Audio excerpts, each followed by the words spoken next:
여러분 안녕하십니까? 굿모닝 오늘의 증시 박지영입니다. 안녕하십니까? 홍성진입니다.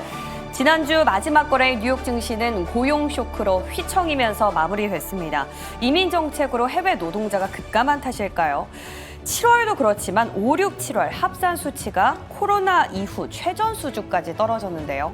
네, 맞습니다. 상황이 이렇다 보니까 트럼프 대통령 통계 조작 가능성을 언급하면서 노동통계국 국장을 해임하겠다라는 지시를 남기기도 한 상태입니다. 자, 이런 가운데 국내 우리 증시도 분위기가 심상치 않습니다. 지난주 검은 금요일을 끝으로 새로운 한 주가 시작됐는데요. 자, 오늘 다시 되돌리는 반등이 들어올 것인지, 그렇다면 어떤 섹터가 유력할 것인지 오늘 섹터별로 긴급 점검 들어가 보겠습니다. 네, 그리고 기업들의 실적 발표도 계속되고 있고 관세 관련 속보들도 쏟아지고 있죠. 관련된 소식들도 같이 확인해 보시죠. 자, 그럼 이제 본격적으로 굿모닝 오늘의 증시 출발합니다.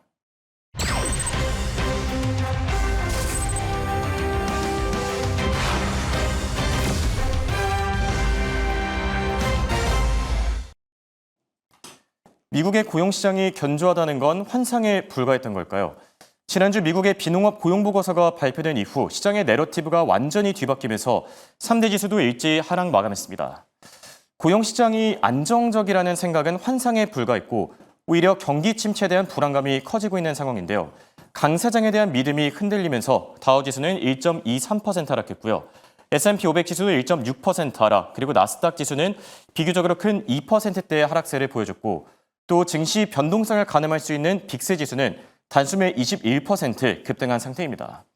그럼 다음 장 통해서 지난주 증시의 전체적인 분위기도 함께 살펴보시죠. 지난주 11개 섹터 가운데 헬스케어와 유틸리티 섹터가 선방한 반면에 기술주와 이미지 소비재 쪽은 상당히 부진했는데요. 주요 기업 가운데서는 지난주에 실적을 발표했던 애플과 아마존, 그리고 코인베이스까지 나란히 급락했고요. 또 테슬라도 4거래일 연속 급락하면서 어느새 $300에 가까워진 상태입니다. 한편 지난주 채권과 외환 시장은 고용 지표가 발표된 이후에 일제히 급락했는데요. 다음 장 통해서 확인해 보시죠. 자, 특히 통화 정책에 민감한 2년물 국채 금리는 무려 27bp 급락하면서 이게 2.7bp가 아니라 27bp입니다. 3.7% 아래로 떨어진 상태고요. 또 10년물 국채 금리도 14bp 넘게 하락하면서 4.2% 초반까지 밀려났는데요.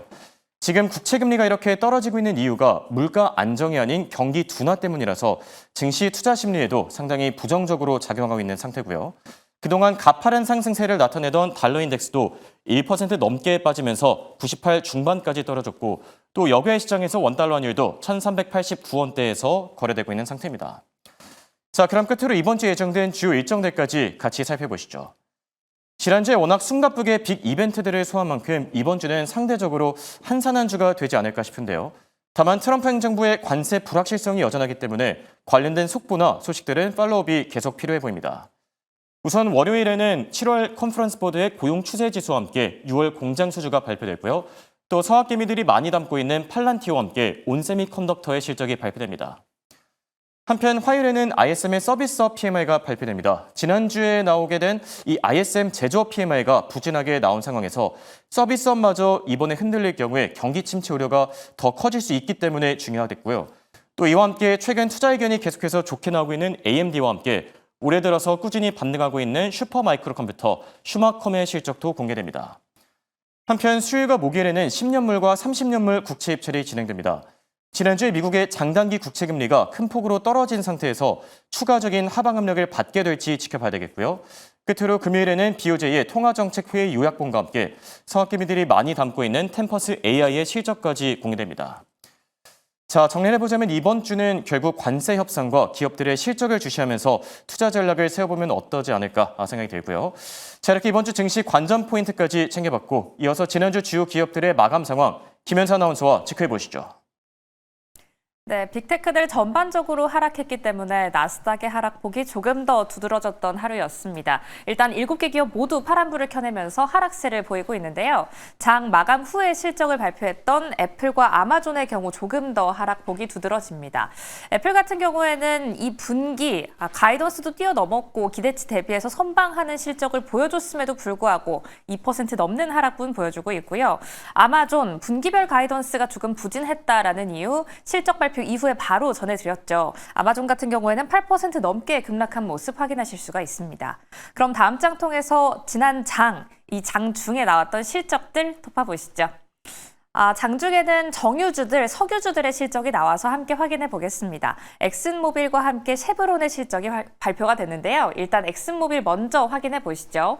엑슨과 모빌의 합병 이후 25년 만에 기록적인 생산량을 2분기에 보였다라는 소식이 전해졌습니다. 매출과 함께 EPS 모두 수치 자체만 비교해봐도 예상치 대비해서 양호한 실적을 보였음을 확인하실 수가 있습니다. 하지만 장중에는 1%대 하락하면서 1.79% 하락세로 장세를 이어갑니다.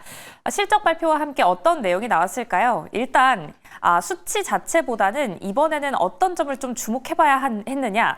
석유주 안에서는 유가의 상승세가 조금 많은 영향을 미치기 때문에 이번 유가의 하락이나 상승이 석유주의 분기별 실적에는 어떤 영향을 주었는지를 확인해야 했습니다. 한번 확인해 보시죠. 퍼미안 분지와 함께 가이아나의 생산량이 증가했다라는 이야기를 가장 먼저 내놨는데요. 유가 같은 경우에는 전년 대비해서 동기 대비 약 10% 가까이 하락세가 있었지만 그럼에도 불구하고 이 생산량의 증가 때문에 이 유가의 전년 대비 하락세를 조금 만회할 수 있었다라는 이야기가 나오고 있습니다. 그 때문에 2분기 기록적 생산량을 보였다라는 이야기도 속속들이 나오고 있는데요. 이런 마진 압박이 없었기 때문에 정유 사업 같은 경우에는 전년 동기 대비 44%가량의 증가세를 보였다라고 합니다. 그리고 주주향으로 92억 달러를 지급하기로 했습니다. 이 중에서는 배당급이 40억 달러 이상, 그리고 그 외에는 자사주 소각이 있었다고 하는데요. 올해에만 200억 달러가량의 매입 소식을 알렸다라는 점도 확인하겠습니다. 여기에 더해서 2030년까지는 추가로 45억 달러가량을 절감해 나갈 것이다라고 이야기를 했습니다. 2019년부터 2024년까지는 135억 달러의 절감, 그리고 올해만 해도 14억 달러가량의 절감이 있었는데요. 30년도까지 얼만큼의 절감세 이어가는지도 확인해 보시죠. 그럼 다음 장 통해서 쉐브론도 확인해 보겠습니다. 쉐브론은 앞서 말씀드린 기업인 엑슨모빌과의 소송 이슈가 좀 끝났다라는 점을 조금 더 주목해 보셔야겠습니다. 일단 실적 자체 먼저 확인해 보시죠. 예상치와 함께 EPS 확인을 해본다면 두 부분 모두 예상치를 뛰어넘은 부분 확인하실 수가 있습니다. 하지만 쉐브론도 전과 마찬가지로 0.16% 하락하면서 보합권으로 장세를 가져갑니다. 그럼 실적 발표와 함께 어떤 내용 나왔는지 확인해 보시죠. 일단 엑슨모빌과의 소송에서 승소를 하면서 지금까지 좀 위기감을 고조시켰었던 530억 달러 가량의 분량을 지켜냈다라는 점 확인하시면 좋을 것 같습니다. 이를 통해서 가이아나의 헬스 자산이 엑손모빌의 우선 매수권에 대해서 기각을 당했다라는 점이 전해졌는데요. 그럼 이를 통해서 쉐브론은 어떤 점을 좀 기대를 할 수가 있느냐? 가이아나 외에도 박켄층과 멕시코만에서의 자산을 좀 추가적으로 매입을 하면서 이 부분이 3분기 실적에 반영될 수가 있겠습니다. 그럼 이번 분기 생산량도 한번 비교해 보시죠. 앞선 엑슨모빌과 같이 유가의 하락세를 생산량이 이겨냈다라는 부분 확인하실 수가 있는데요. 하지만 수치 자체만 비교해놓고 본다면 엑슨모빌이 조금 더 우위를 점하고 있다는 점도 확인하겠습니다. 쉐브론 같은 경우에도 주주향으로 55억 달러를 지급합니다. 여기에는 배당금과 함께 자사주 매입 소식까지 함께 전해졌다는 점 확인하겠습니다. 앞서 유가의 하락 전해드렸는데요. 유가의 하락세를 딛고 이번 석유주, 정유주들은 괜찮은 흐름세를 보여줬습니다. 과연 앞으로의 타격은 어떻게 상쇄를 해나갈 것인지 저희와 함께 집중해 보시죠. 지금까지 특징주 만나봤습니다. 자, 이번에 미국 증시 투자 전략 세워보는 시간입니다. 오늘은 이분과 함께 하시죠. 타이거인베스트의 황윤석 대표 나와 계십니다. 안녕하십니까? 안녕하십니까? 자, 주말 사이 이슈들이 참 많이 나왔습니다. 증시 투자 심리도 급격히 어두워졌고요. 네. 지난주 증시는 대표님 어떻게 보셨습니까? 고용 보고서 발표에 따른 쇼크가 있었고요. 네. 그다음에 트럼프 대통령의 관세 인상 발표가 그렇죠. 있었고요. 또 하나는 연준의 또 쿠글러 이사가 예. 사임을 하면서 연준 내분이 일어난다라는 얘기도 있었고 금리 인하에 대한 또 네. 상반된 의견들이 있으면서 시장이 굉장히 큰 충격을 받았던 걸로 보여집니다. 그리고 예. 그러면서 나타난 현상들이 국채 금리가 급락하는 금리 발작 그랬었죠. 현상이 예. 있었고요. 또 그동안 시장을 주도했던 코인 관련주들이 일제히 급락하는 예. 모습을 보였고요. 달러가 또 약세로 급격히 돌아서는 모습을 보였는데 지난 주말 특히 보면 국장과 미장이 전부 뒤숭숭한 예, 그 그렇죠. 한 주였다 이렇게 말씀드릴 수 있을 것 같습니다. 네. 대충만 들어봐도 이슈들이 참 많았다 이런 생각이 드는데 우선 고용보고서에 대한 얘기부터 해봐야 될 것 같거든요. 고용 쇼크, 그러니까 7월 달에도 고용이 부진하게 나왔는데 이건 사실 어느 정도 좀 예상이 됐던 일이기도 하거든요. 뭐 네. 7월에는 고용이 부진할 거다. 그런데 더 큰 충격은 5월과 6월 수치가 이제 대폭 하향 조정됐다라는 점인데 이번 고용보고서 어떻게 보셨죠?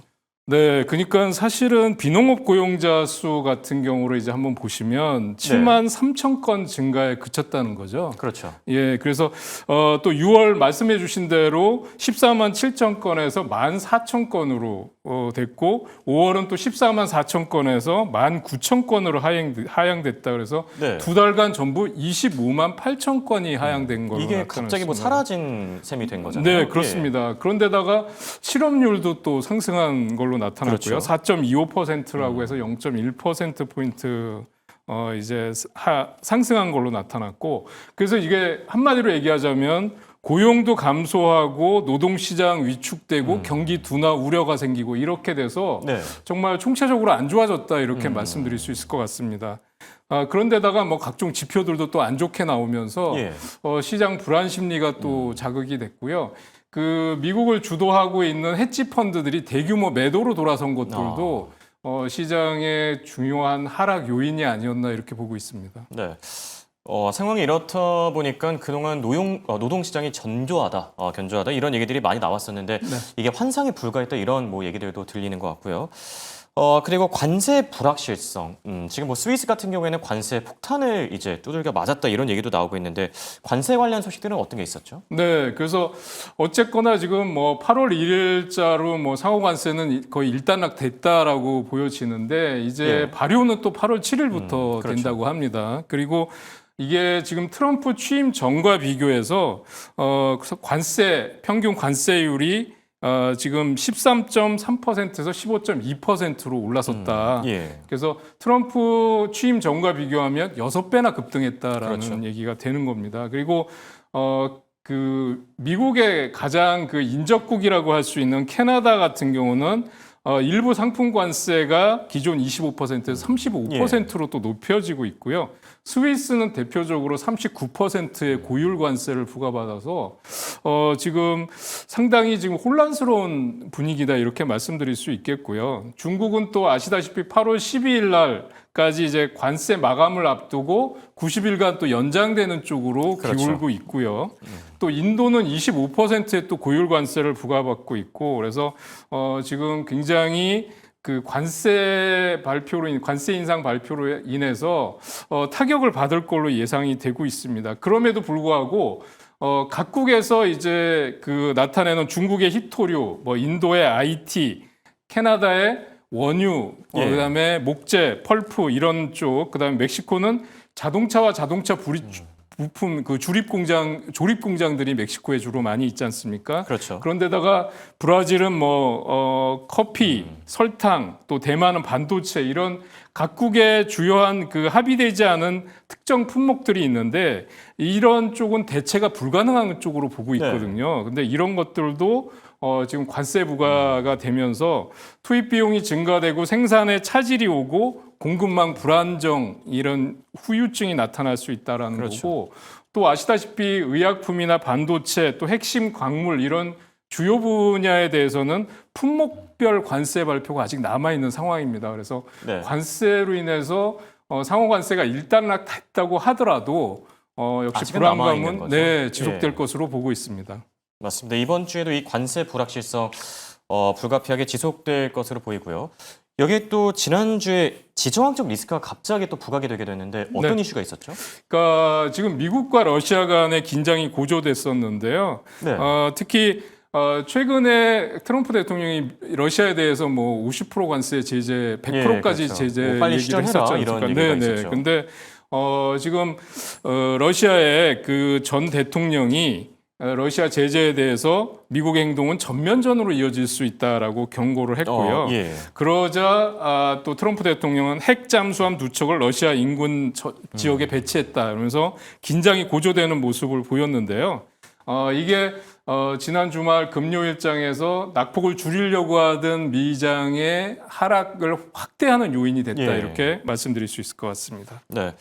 자, 끝으로 매크로 이슈 하나 더 살펴볼까 하는데요. 지금 연준과 이 트럼프 대통령의 갈등 계속되고 있죠. 이 상황에서 연준의 매파 인사로 꼽히는 쿠글러 연준 이사 갑자기 돌연사직하고 또 대학교 교수로 다시 네. 돌아가겠다 이런 얘기를 나왔는데 이건 또 어떤 소식이죠? 그러니까 사실은 이제 임기가 보장돼 있는 연준 이사 같은 경우에 임기를 6개월 남기고 네. 사임을 했어요, 돌연. 그런 경우는 이제 우리가 추측을 해보건데 이게 어떤 회유나 압박에 의해서 됐을 가능성이 높다라는 거고요. 이렇게 사임을 하면서 이제 트럼프 대통령의 그 인사가 이제 나타날 수 있다. 그렇죠. 차기 연준 의장을 염두에 둔 인사가 나타날 수 있다라는 것도 염두에 둬야 될 것 같고요. 어쨌든 쿠글러 이사가 이제 사임을 했으니까 그 자리를 또 누군가 채워야 되는 그렇습니다. 거잖아요. 네, 그걸 그래서- 이제 트럼프 대통령이 어떻게 보면 입맛에 맞는 인사로 채운다는 건가요? 네, 그렇습니다. 충분히 그럴 가능성이 있고요. 예. 그다음에 트럼프 대통령이 그동안 파월 의장에 대해서 투 레이트, 미스터 투 레이트라는 그랬었죠. 표현을 썼는데 최근에는 이 강도가 훨씬 높아졌어요. 그렇죠. 그래서 루저라는 표현을 쓰기도 하고 예. 디제스터라고 재앙이라고라는 표현까지도 썼습니다. 네. 그래서 지금 빨리 금리 인하를 해야 되는데 지금 금리 인하를 안 하는 바람에 이렇게 시장이 안 좋아졌다라는 모든 그걸 다 넘겼고요. 그다음에 다행히 관세가 미국에 수십억 달러를 벌어주고 있다. 그래서 지금까지 버티고 있다. 이런 멘트까지 했는데 이제는 상황이 많이 달라질 것 같습니다. 그렇죠. 그리고 고용 보고서가 지금 안 좋게 나오면서 9월달 B컷 얘기까지도 나오고 있고요. 그렇죠. 그다음에 금리 인하 확률이 80%를 넘어서는 흐름이 나오고 있어서 지금 시장에 온통 악재가 있는 가운데서도 금리 인하가 확실해진다라는 측면이 조금 하락폭을 만회할 수도 있겠다 이렇게 보고 있습니다. 네. 증시를 둘러싼 불확실성은 계속되곤 있지만 그래도 금리 인하에 대한 기대감은 같이 생기고 있는 점 참고하시면 좋을 것 같고요. 자, 이번엔 종목 이슈로 넘어가서 애플 지난주에 호실적을 발표했었죠. 시간외 거래소도 나쁘지 않았는데 이게 또 토요일 워낙 장이 뒤숭숭하다 보니까 또 하락 마감했거든요. 네. 애플의 실적은 어떻게 보셨죠? 네, 애플은 사실 기대치보다 훨씬 좋게 나왔다 이렇게 말씀드릴 수 있을 것 같아요. 그래서 매출이 940억 달러 정도 나왔는데 전년 동기 대비해서 10% 증가한 걸로 나왔고 예상치인 895억 달러보다 좋게 나왔고요. 상회한 걸로 나타났고 주당 순이익 우리가 말하는 EPS도 1.57달러 그래서 전년 동기 대비해서 12% 증가한 걸로 나타났다. 예상치보다도 훨씬 상회한 걸로 나타났고요. 그렇죠. 매출 총이익률도 마찬가지입니다. 그래서 2021년 말 이후에 가장 높은 성장률을 기록했다 그러는데 이게 좀 이상하잖아요. 그동안 네. 계속 안 좋은 전망들이 많이 그랬었죠. 나왔는데 그래서 지금 보니까 아이폰과 맥 서비스 부문의 강력한 성장이 실적을 견인했는데 반면에 아이패드와 웨어러블 부문은 부진했다. 그런데도 다음 분기에도 한 자릿수 중후반대 성장은 계속할 거다. 이렇게 나왔어요. 그런데 제일 중요한 거는 이번 분기에 이제 8억 달러 정도 관세 비용이 발생했는데 네. 다음 분기에는 11억 달러로 이게 높아질 거다라는 전망이 나왔고요. 그렇죠. 그다음에 그 관세 리스크로 인해서 수요가 앞당겨졌다는 것 때문에 이제 실적이 좋아졌다라는 거고요. 네. 중국에서 판매 추이가 좀 개선됐다 이런 것들도 이제 실적이 좋게 나온 요인으로 보고 있는데 또 문제는 뭐냐면 미중 갈등이 확대되는 것 때문에 중국에 있는 조립 공장들을 인도로 지금 이전하는 네, 작업들을 애플이 쭉 해왔거든요. 근데 인도에다가도 지금 25% 고율 맞습니다. 관세를 부과하는 바람에 애플의 경우는 역시 향후 전망이 좀 불투명하다라는 말씀을 드릴 수 있겠고요. 차트를 통해서 한번 말씀드려 본다면 지금 역시 지금 260달러 이 일봉상의 고점 찍고 네. 나서요. 쭉 하락하는 흐름을 보여왔습니다. 그래서 심지어는 크게 하락하면서 169달러까지 급락하고 나서 이제 살짝 반등을 보였는데 반등폭이 상당히 약했고요. 반등이 나오다가 지금 이 자리에서 다시 음봉을 맞아서 하락하는 모습을 나왔습니다. 그렇죠. 그러니까 실적이 좋아졌는데도 제대로 된 반등을 하지 못했다. 그러면 역시 추가 하락할 가능성이 높다라는 측면을 생각을 하셔야 될 것 같고요. 그래서 애플 같은 경우는 지금 주봉상으로 지금 완만한 상승세를 보이다가 다시 음봉을 맞았기 때문에 여기서 추세 반전이 좀 어려워 보이고 시간이 많이 걸릴 수 있다라는 측면에서 역시 관망하시는 게 좋겠다라는 말씀을 드릴 수 있겠습니다. 네, 확실히 뭐 지금 담기에는 조금 부담스러운 자리가 아닌가 생각이 들기도 하고요. 자, 애플과 함께 실적을 발표했던 기업이 바로 아마존입니다. 그런데 아마존의 실적 상당히 아쉽게 나오면서 이 가이던스 쪽이 문제였었죠. 8% 넘게 급락했는데 아마존은 어떻게 보셨죠? 네, 지금 말씀해 주신 대로 매출이나 EPS는 나쁘지 않았어요. 그러니까 매출 2분기 매출이 1,677억. 그러니까 전년 동기에 비해서 13% 증가한 걸로 나타났고요. 예상치를 상회한 걸로 나타났습니다. EPS도 1.68달러라고 해서 예상치 1.33달러를 전부 상회한 걸로 나타났는데 문제는 3분기 영업이익 전망치가 시장 예상치보다 크게 낮아졌다라는 것 때문에 그런데요. 그렇죠. 지금 그 이유가 뭐냐면 3분기 가이던스 나빠진 거와 아마존 웹서비스 부문이었는데 아마존 웹서비스가 아마존 전체 매출에서 차지하는 비중이 적지만 영업이익의 60%를 차지하고 있다는 점에서 역시 이게 불안한 걸로 나타났습니다. 그래서 지금 그럼에도 불구하고 사실은 이런 가이던스 상의 것 때문에 하락을 했는데 하락폭이 너무 컸어요. 8%가 넘는 급락이 나왔고요. 지금 여기 보시면 이 완만한 상승 추세를 이어가다가 하룻밤 새에 주가가 개파락이 나타나면서 여기서 거래가 급증하는 모습을 보였는데 이 얘기는 뭐냐면 급락하는 가운데서도 던지는 거래량이 늘어났다고 보셔야 될 것 같아요. 그래서 아직 저점 확인이 안 됐다. 주봉상으로 보면 여기서 장대 음봉을 맞으면서 대량 거래가 수반이 됐는데 역시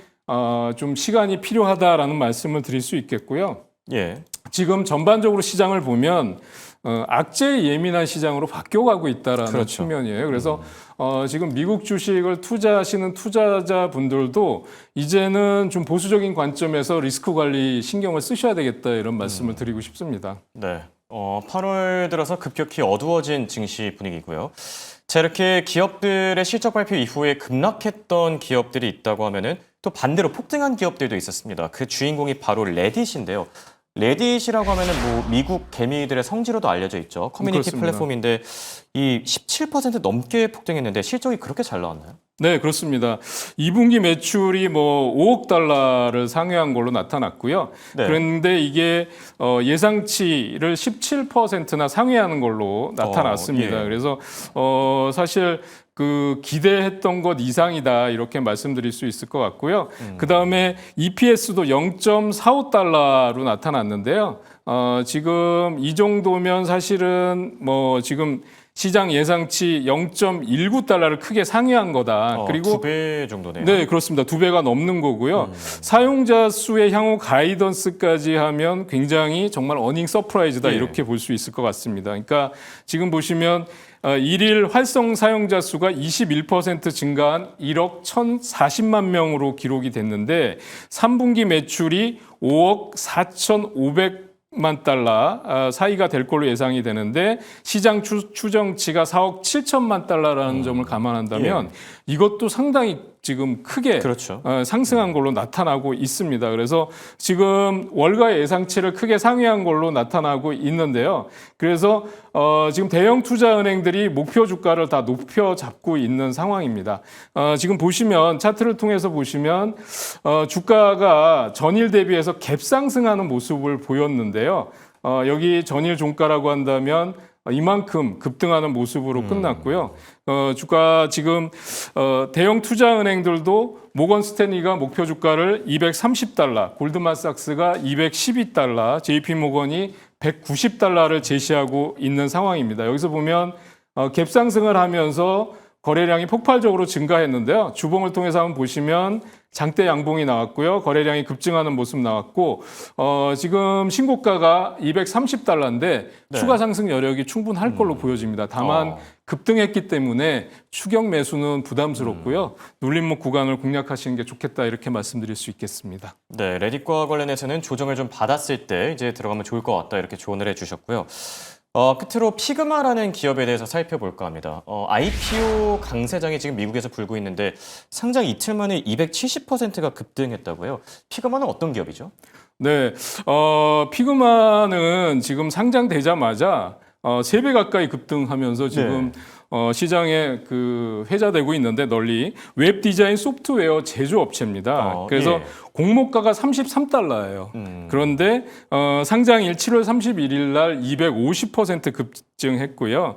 그래서 지금 스트리밍 업체인 넷플릭스, 그다음에 여행 관련 업체인 에어비앤비, 그다음에 듀오링고 같은 주요 고객사들을 두고 있고요. 실리콘밸리에 있는 후원사들 또 많이 있습니다. 최근에 미국에서 올해 4번째로 큰 규모의 기업 공개로 인해서 잠재 가치가 이미 500억 달러에 육박하고 있습니다. 이게 예. 신규 상장주기 때문에 차트를 보여드리는 것보다는 7월 31일과 8월 1일 이틀간의 거래량과 주가를 보여드리는 게 나을 것 같아서요.